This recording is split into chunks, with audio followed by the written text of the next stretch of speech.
Boa tarde, pessoal. Vamos aqui para o nosso terceiro painel e vamos contar com nada menos que o excelentíssimo senhor ministro Moura Ribeiro, do Superior Tribunal de Justiça, que vai falar sobre o direito do agronegócio, sob a visão da segunda sessão do Superior Tribunal de Justiça. Aproveitem. O ministro Paulo Moura Ribeiro é um excelente profissional, foi o único brasileiro também que chegou a concorrer também ao Nobel da Paz, e é muito satisfatório, é muito interessante nós termos um pouco da sua experiência aqui conosco. Muito obrigado a todos, eu saúdo todos os presentes com muita satisfação, elegância e bem-querer, na pessoa do Dr. Wilson, que é até um organizador do livro que foi feito em minha homenagem, após 10 anos do Superior Tribunal de Justiça. E aqui também conheci o Dr. Dani Fabrício Cabral Gomes, a quem faço uma especial saudação, e agradeço pela gentileza do livro de frases, que eu gosto também de frases, eu cumprimento pela iniciativa e pela gentileza de me brindar com essa obra. Primeiro, antes de mais nada, dizer que lugar bacana, nunca pensei na vida em falar numa coisa assim, não sei quem pensou nisso, mas é um lugar espetacular para se falar. Quem pensou nisso realmente estava num dia de alegria e de felicidade. Então, eu vim aqui para falar algumas coisas, queria saudar as mulheres presentes, né? Porque é muito importante a presença de mulheres, principalmente agora, lá no Superior Tribunal de Justiça, que tivemos mais uma chegando. Isso para nós é extremamente importante.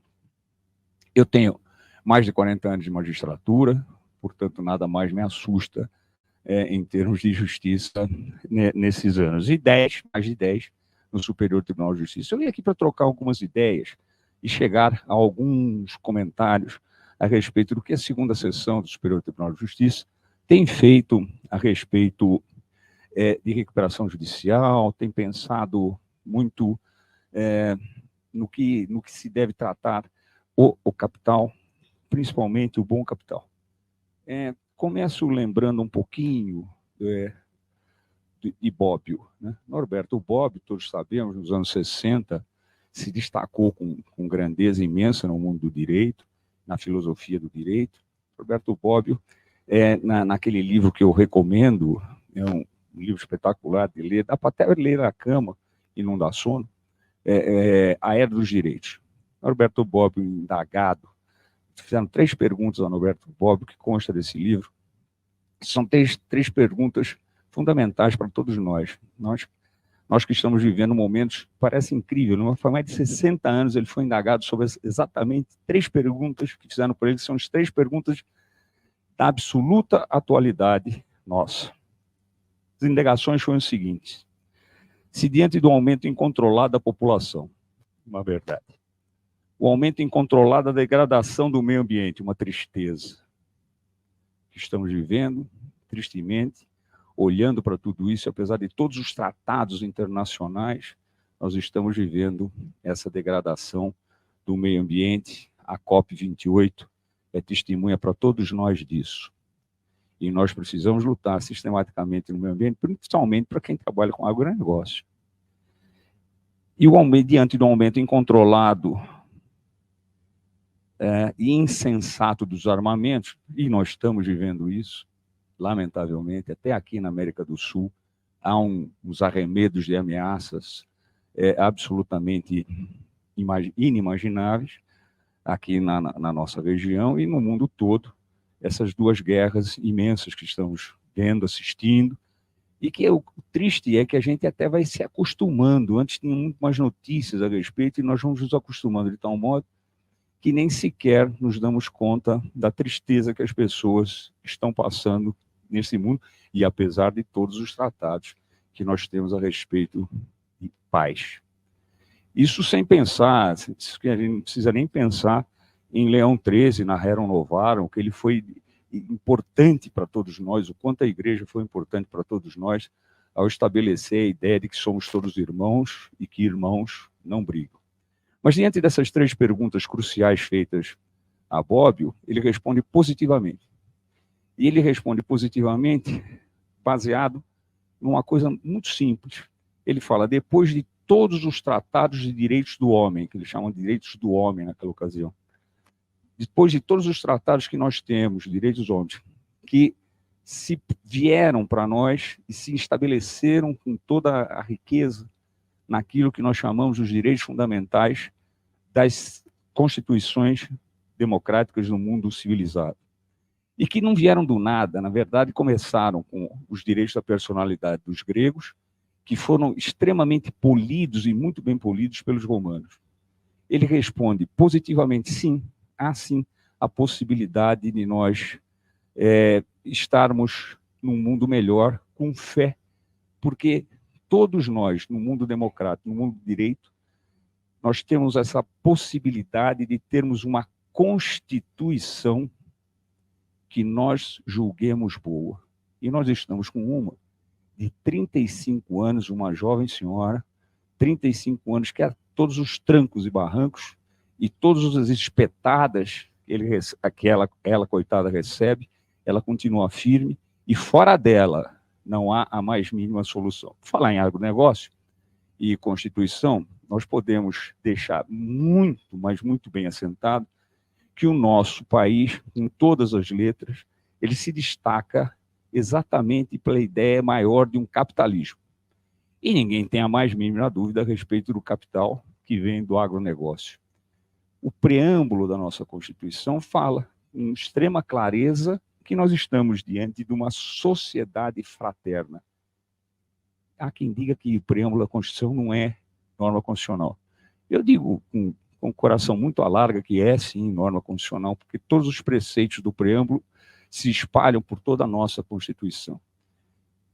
Quando o legislador se reúne para fazer uma Constituição e dita com todas as letras que está fazendo isso em nome de valores supremos, dentre eles da sociedade fraterna, nós estamos dizendo que nós estamos diante de uma sociedade adequada, nós estamos dizendo de uma sociedade solidária, diante de uma sociedade justa. E tudo isso embasado, sem dúvida alguma, na ideia maior do capitalismo que nós gostamos e adoramos. E é com ele que nós vamos em frente. Nós vamos encontrar a ideia de capitalismo em toda passagem da nossa Constituição, em inúmeras passagens da nossa Constituição. No artigo 1º da nossa Constituição Federal, quando ela fala no nosso Estado Democrático de Direito, ela fala alguns princípios que parece que devem ficar guardados no nosso coração, mas para tudo aquilo que nós esgrimamos dentro do judiciário. Fala lá, então, em dignidade da pessoa humana, cidadania. E, de outro lado, fala também os valores sociais do trabalho, da livre iniciativa. Em suma, está falando em capital, em dinheiro que tem que ser bom.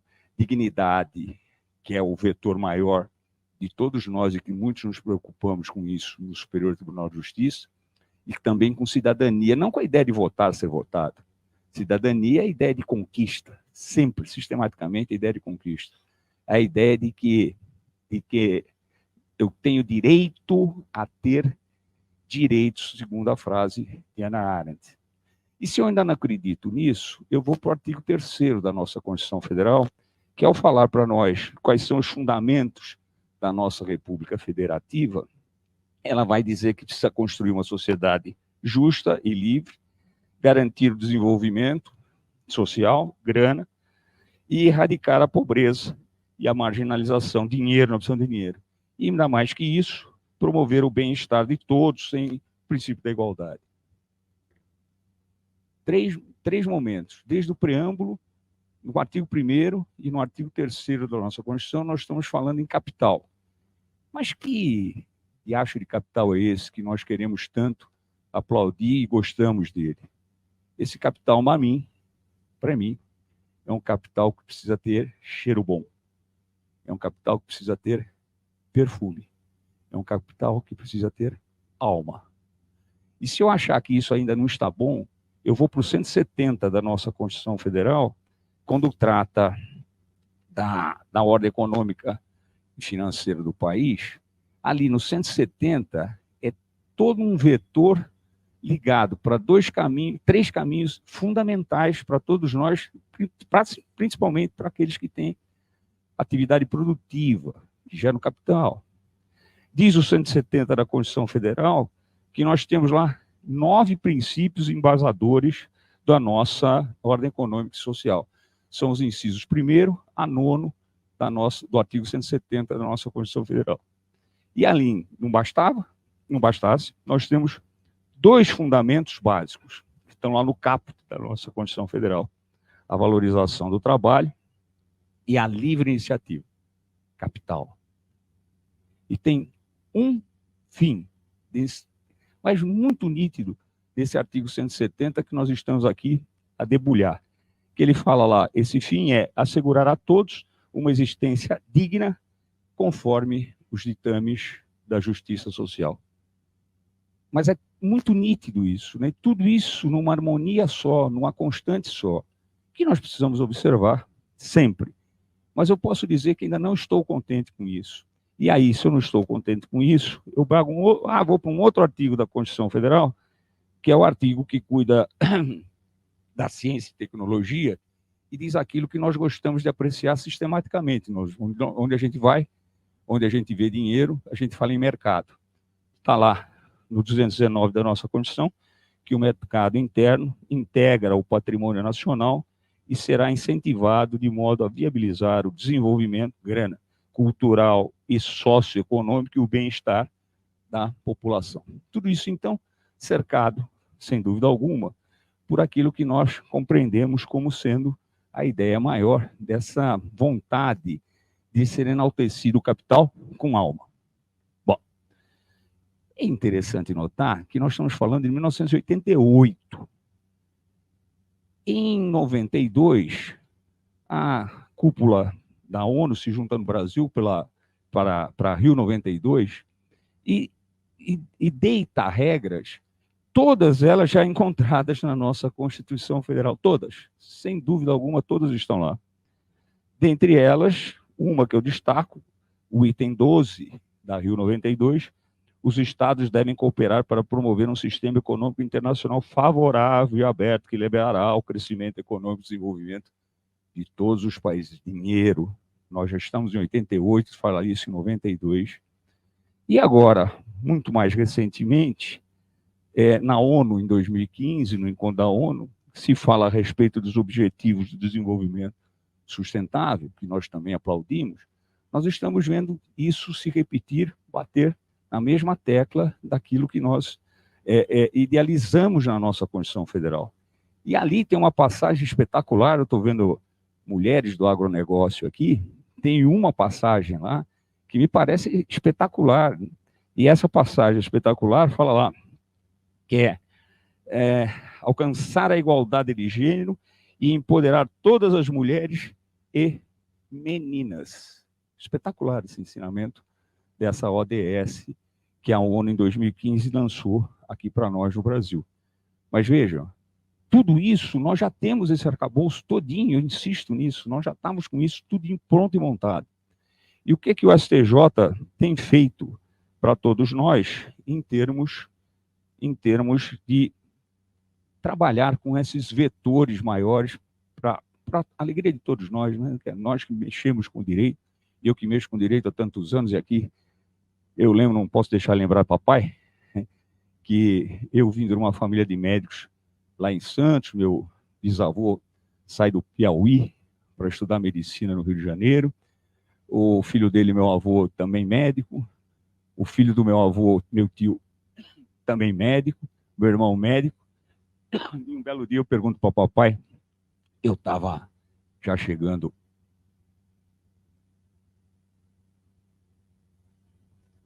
perto de me decidir da vida, o que curso que eu devia fazer, e estava ali na casa, lá em casa, brincando, o cachorro atrás de mim e tal.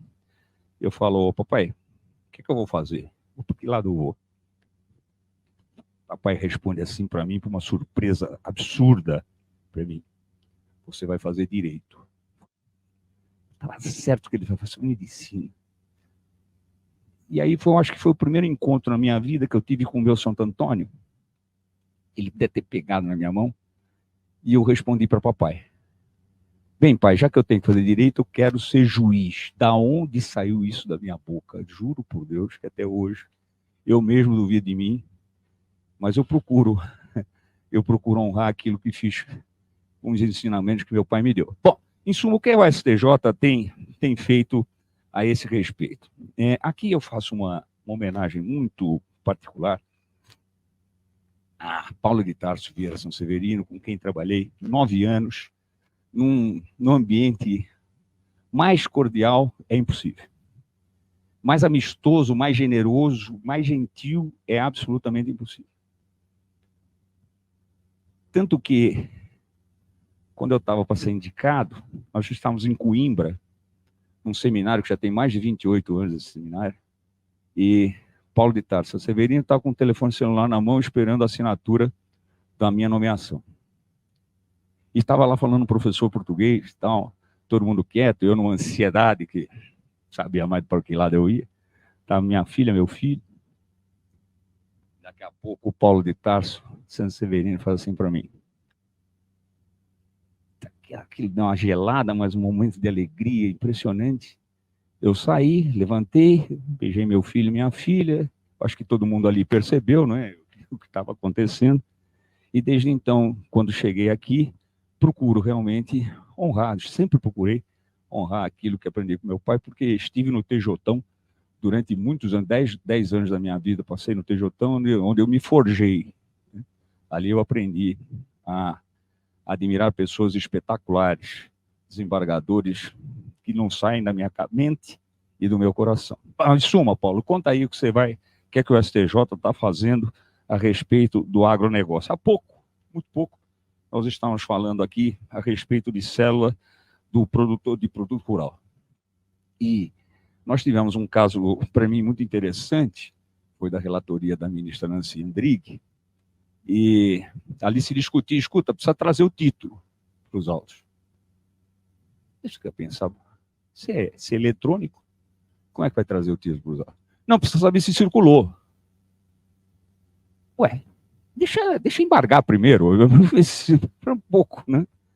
E assim ficou nesse RESP recente, 2013-526, do Mato Grosso. Mas, espera, vamos com calma. Primeiro, vamos aguardar se chega. Deixa vir os embargos, porque não vamos começar a advogar, nós não somos advogados. Estamos advogando antes para saber se circulou ou não. Isso não nos importa nesse instante. E também num voto do ministro Luiz Felipe Salomão, nós fixamos a tese a respeito do produtor rural. Isto é uma das coisas mais interessantes que nós temos no Superior Tribunal de Justiça. E por que é tão interessante assim?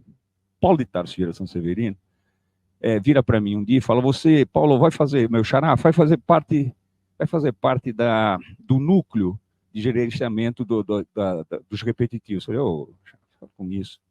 Isso aí foi uma bomba que o Código de Processo Civil novo jogou no nosso colo. Nós não somos legisladores. Nós sabemos interpretar a lei, nós não sabemos fazer lei. Nós não podemos ditar regra. E ele tanto insistiu comigo, que eu falei: eu acho que é hora, efetivamente, do judiciário se voltar para o povo. E se voltar para o povo para dar segurança jurídica, principalmente para aqueles que trabalham com negócios de grandes volumes de dinheiro. E aí, um dos primeiros casos mais importantes que nós tivemos foi do produtor rural, se pode ou não pode postular, finalmente, pode ou não pode postular a recuperação judicial. E pelo Código Civil, evidentemente que pode, né? Pelo Código Civil, a definição do Código Civil, poderia participar, e nós, por 2 momentos seguidos, nós fixamos esta tese. O produtor rural realmente pode postular os benefícios da recuperação judicial, desde que exerça por 2 anos essa atividade, o que é um fato, e que esteja inscrito na junta a qualquer instante, até no momento da postulação da BNS, da recuperação judicial.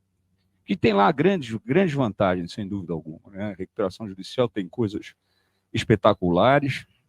Eu só acho, para o meu gosto, mas eu sei que eu estou ficando velho, para o meu gosto, nós copiamos muito o direito americano.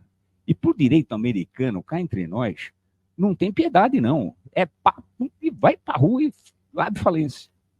E nós não precisamos ser assim. Às vezes, por um pouquinho mais, pouquinho menos, dá para resolver a situação. Eu penso assim, devo estar errado. Mas há uma tendência grande essa semana que passou, fiz uma banca de doutorado, e que era direito americano na sua mais forte presença, mas de assim, não dá certo, então não dá certo, abre falência. Ou então, perdão. Mas essa remissão do direito americano não é a mesma remissão nossa, não, porque a nossa remissão requer aceitação. E pelo lado direito americano é uma remissão imposta, coisa que não é possível se pensar. Porque quando eu penso nesse negócio de remissão, desculpem, eu estou acabando. Eu lembro do meu concurso da magistratura, um dia no oral da magistratura, é um dia de aflição, um dia terrível, te lacera o coração, é uma coisa terrível. E aí veio uma pergunta para mim. Nós estamos falando da lei antiga de falência e concordata. Veio a pergunta para mim, o público aqui. Candidato, a concordata implica inovação? Eu não sabia a resposta. E aí ele virou ampulheta. E eu tenho que responder na ampulheta. E eu estou vendo a areinha cair e começo a falar o que eu sabia de inovação. Desembargador, puxa vida, que pergunta espetacular que Vossa Excelência me fez, porque vem bem a calhar nesse momento, e o público está aqui do lado. E a ampulheta demora 1 minuto e qualquer coisa. Aquela coisa mais angustiante que eu passei na minha vida. Que eu não sabia a resposta. Juro por Deus, vocês que mexem com recuperação judicial, tem uma ponta da língua aqui. Não implica inovação diferente dessa. Quando chegou bem no finalzinho da ampulheta, não tinha mais. Eu falei, pois não, desembargador, não implica. O povo aqui, E a outra também do meu concurso, eu devia falar mais coisa aqui. Outra também do meu concurso, eu aprendi no 2º ano da Faculdade Católica de Direito de Santos, Faculdade Católica de Direito de Santos, FDCODS.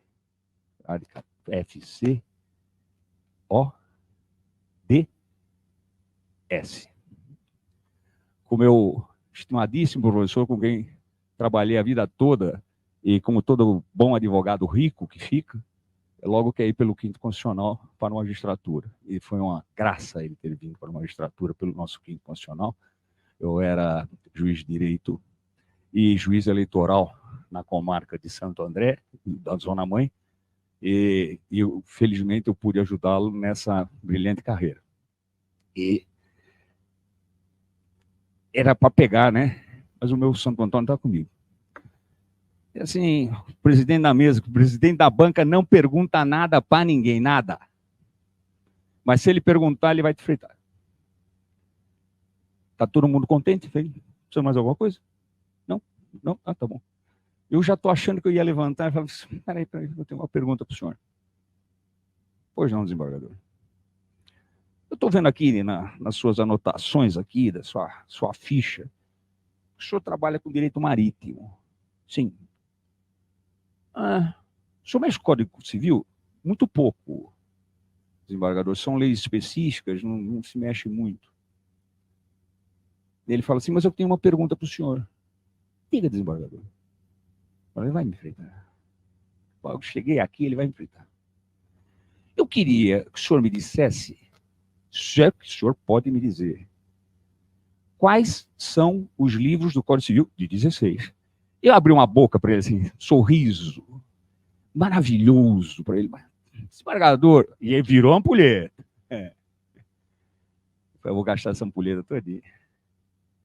Desembargador, presidente, Vossa Excelência não poderia ter feito melhor pergunta para mim, porque eu sou nascido em Santos, criado em Santos, vivido em Santos, estudei na Faculdade Católica de Direito de Santos, e a ampulha, a areinha está caindo. Porque o meu professor Chico Barros falou assim, ó, além de toda, do 16, né? Além da parte geral que todo código tem, os livros do Código Civil seguem exatamente as letras da Faculdade Católica de Direito de Santos. Família, coisas. Aí no D ele fez assim, dá uma enroladinha aqui e vira obrigações e sucessões. E a empulhetinha está caindo. Quando está acabando, mas bem no fim. Então agora eu vou dizer para Vossa Excelência, com maior alegria, que os livros do Código Civil, além da parte geral, família, coisas, obrigações e sucessões, e depois do terceiro concurso eu passei. E hoje eu estou aqui. E uma alegria grande poder estar aqui. E, para terminar, teria mais coisa aqui para eu falar, mas eu já falei, acho que falei demais. Olha, há uma advogada trovista do Rio Grande do Sul que tem uma trovinha que eu acho espetacular, e eu acabo com ela. Não se apegando ao botão, se abre a rosa sem queixume. Pode, por isso, em doação, no mundo, espalhar o seu perfume. Momentos como esse marcam este perfume. O perfume que eu falei ao meu início, o início da minha fala. Por quê? Porque o Padre Vieira nos ensinou uma coisa que eu tenho como espetacular nas nossas vidas. Esse é um ensinamento que não dá para esquecer nunca. O Padre Vieira nos disse o seguinte: os passos passam, as pegadas ficam. E as pegadas de encontro como esses ficam no coração jurídico de todos nós. Bom ano a todos, felicidades e muito obrigado pelo convite.